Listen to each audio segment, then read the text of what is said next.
नमस्कार भैया बहनों। आज हम कक्षा 11वीं की पुस्तक अंतरा जो कि इलेक्टिव कोर्स की है उसका जो पाठ पढ़ेंगे वह है गूंगे। ये पाठ रांगे राघव जी ने लिखा है, ये कहानी जो है। और इस कहानी को पढ़ने से पूर्व रांगे राघव जी का जीवन परिचय हम थोड़ा जान लेते हैं। इनका जन्म आगरा में हुआ था। इनके जो पूर्वज थे वो दक्षिण आरकाट में रहते थे। जयपुर नरेश के आह्वान पर ये लोग, इनके पूर्वज जो हैं वो जयपुर आते हैं और उसके बाद वो आगरा में बस जाते हैं।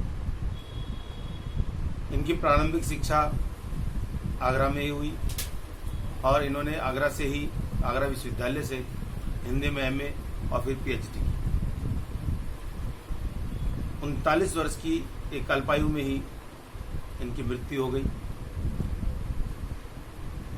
रांगे राघव जी ने अपनी इस छोटी सी आयु में हिंदी साहित्य को जो योगदान दिया वो अतुलनीय है। आपने हिंदी साहित्य की विभिन्न विधाओं जैसे कहानी, उपन्यास और आलोचना, इन सब में अपना हाथ आजमाया। इन सब में अपनी लेखनी का जादू बिखेरा। इनके प्रमुख कहानी संग्रह राम राज्य का वैभव, देवदासी, समुद्र के फेन, अधूरी मूरत, जीवन के दाने, अंगारे न बुझे, अयास मुर्दे, इंसान पैदा हुआ। इनके उल्लेखनीय उपन्यास हैं घरौंदा, विषाद मठ, मुर्दों का टीला, सीधा साधा रास्ता, अंधेरे के जुगनू, बोलते खंडर तथा कब तक पुकार। सन 1961 में राजस्थान साहित्य अकादमी ने इनकी साहित्य सेवा के लिए पुरस्कार दिया और इनका समस्त रचना संसार रांगे राघव ग्रंथावली के नाम से 10 खंडों में प्रकाशित है। रांगे राघव जी ने 1936 से कहानियां लिखनी आरंभ की थी और लगभग इन्होंने 80 कहानियां लिखी। इनके कथा साहित्य में जीवन के विविध आयामों को रेखांकित इनके द्वारा किया गया है। इनकी कहानी में समाज के शोषित पीड़ित मानव के जीवन के यथार्थ का बहुत ही मार्मिक चित्रण मिलता है। इनकी कहानियां शोषण से मुक्ति का मार्ग भी दिखाती हैं। सरलता और प्रभावपूर्ण भाषा इनकी कहानियों की प्रमुख विशेषता है। पाठ्य पुस्तक में संकलित कहानी गूंगे एक किशोर के माध्यम से मानव की असहायता का चित्रण करती है। जो कहानी का पात्र है गूंगा, एक किशोर है, उसके माध्यम से शोषित मानव की असहायता का चित्रण करती है कि मनुष्य जो इस समाज में असहाय है, शोषित है, इसका शोषण हो रहा है, वो कितना असहाय है कि वह ना तो अपना शोषण रोक सकता है, ना उसके प्रति अपना आक्रोश व्यक्त कर सकता है। लेखक ने दिव्यांगों के प्रति समाज में जो संवेदनहीनता व्याप्त है उसको इस कहानी के माध्यम से रेखांकित किया।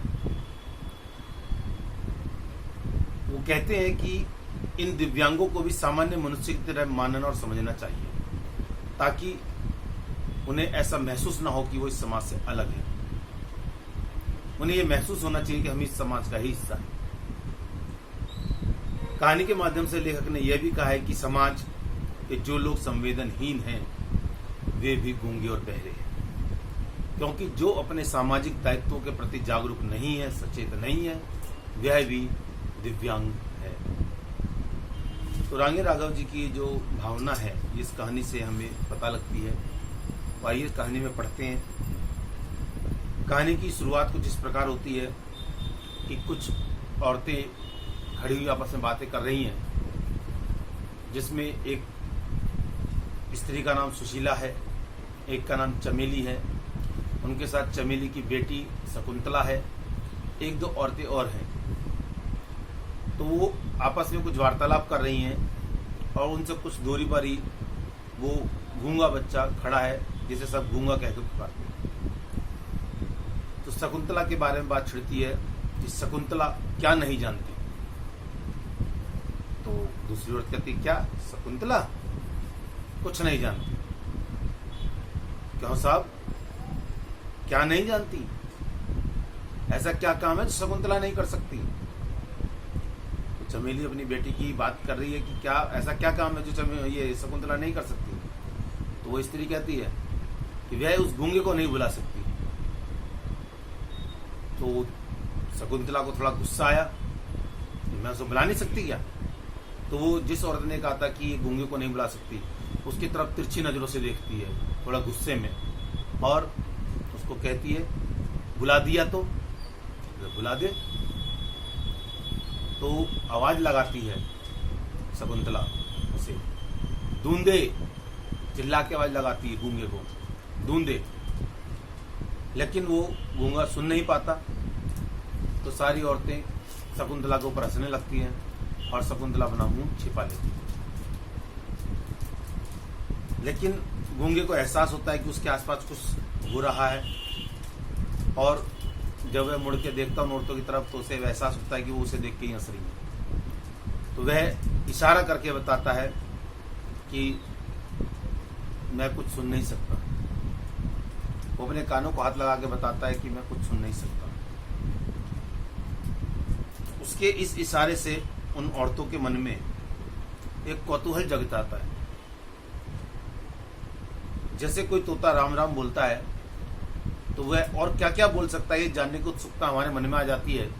ठीक उसी प्रकार गूंगे को एक इशारे से कि वह सुन नहीं सकता, उन औरतों के मन में एक कौतूहल जगता है कि ये अपनी बातें किस प्रकार करता होगा, किस बात के लिए कैसे इशारा करता होगा। उनके मन में एक कौतूहल जागने लगा और उन्होंने निश्चय किया कि कुछ इससे बातचीत की जाए, कुछ जानने का प्रयास किया जाए कि यह अपने मन के भाव किस प्रकार व्यक्त करता है।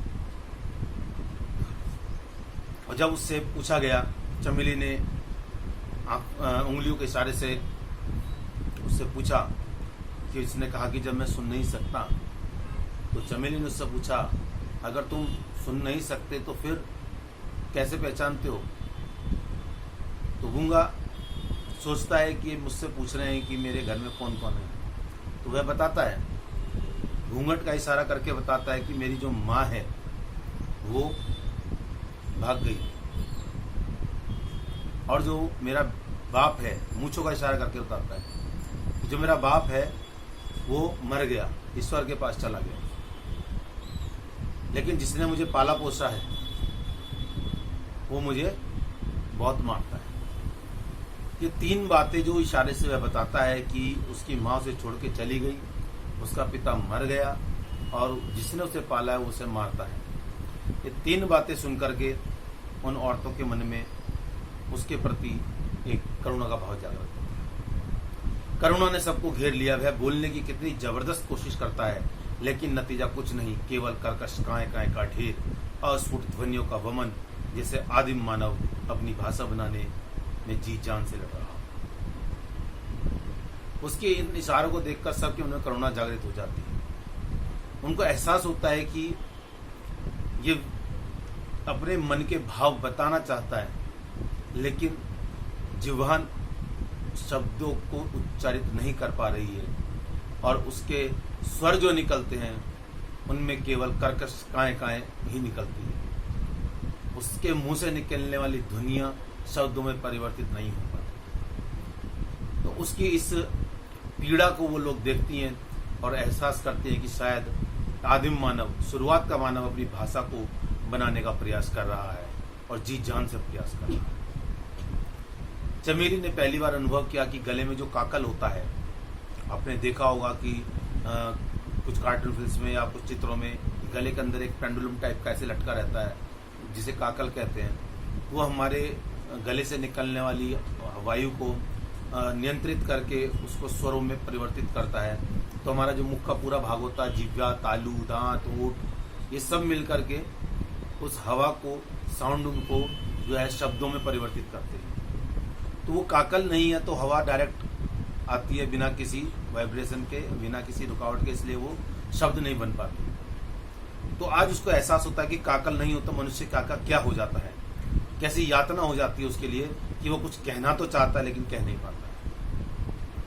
सुशीला ने आगे बढ़कर इशारा किया कि मुंह खोलो, और गूंगे ने मुंह खोला तो उसने देखा कि गले में कौवा नहीं है। गूंगा समझ गया कि वो मेरे गले में क्या देखना चाहती है। उसने इशारे से बताया कि किसी ने बचपन में गले को साफ करने के चक्कर में उसके काकल को काट दिया। अब वो जो बोलता है तो ऐसा लगता है जैसे कोई घायल पशु करहा रहा हो, कुछ चिल्लाता है तो ऐसा लगता है जैसे कोई कुत्ता चिल्ला रहा हो। उसके स्वर में कभी कभी ज्वालामुखी के विस्फोट की सी भयानकता थपेड़े मारती है। वह जानता है कि वह सुन नहीं सकता और बता बता कर मुस्कुराता है। वह जानता है कि उसकी बोली को कोई नहीं समझता, फिर भी वह बोलता है और लोगों को अपने मन की बात समझाने का प्रयास करता है। भैया बहनों, आज की इस वीडियो में इतना ही। आगे की जो कहानी है हम इसके दूसरे भाग में पढ़ेंगे। इस कहानी की जितना हिस्सा हमने पढ़ा है इतने में से आपको जो होमवर्क है वो ये करना है कि गांगे राघव जी का जीवन परिचय लिखना है, और अभी तक जो कठिन शब्दार्थ मैंने आपको बताए वो आपको लिखने हैं। तो ये होमवर्क आप कीजिए। बाकी की कहानी और बाकी का वर्क आपको अगली वीडियो में बताया जाएगा। नमस्कार।